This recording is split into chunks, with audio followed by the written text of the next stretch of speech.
6 седмици след облагородяването на двете подложки под кора и на пъпка ви показвам тяхното развитие, за да добиете реална представа за размерите на литорасите им. Това е първата благородена на пъпка, най-долната пъпка.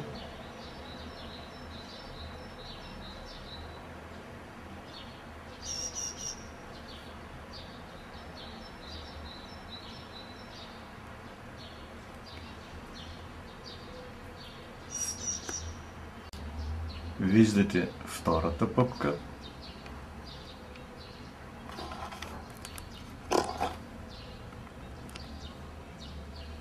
Ето и как се е развила и третата пъпка, вече до много голям литораст, както и първата.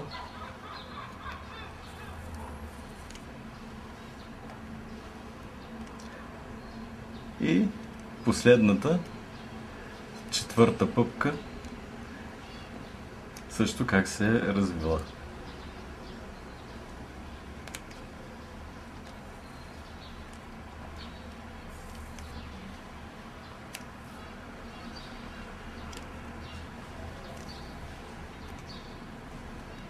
Третата, втората,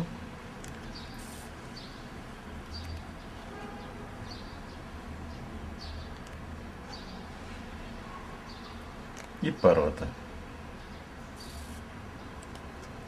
Интересното е, че развитието на литорастите на подложката облагородена на пъпка се изравни с това на другата подложка облагородена под кора.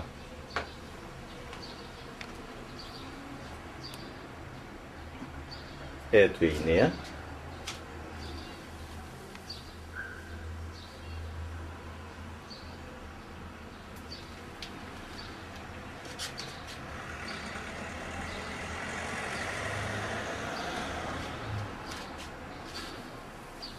Тя обаче все още е вързана, защото раната, нанесена при рязането на кората, не зараства лесно, за разлика от облагородяването на пъпка.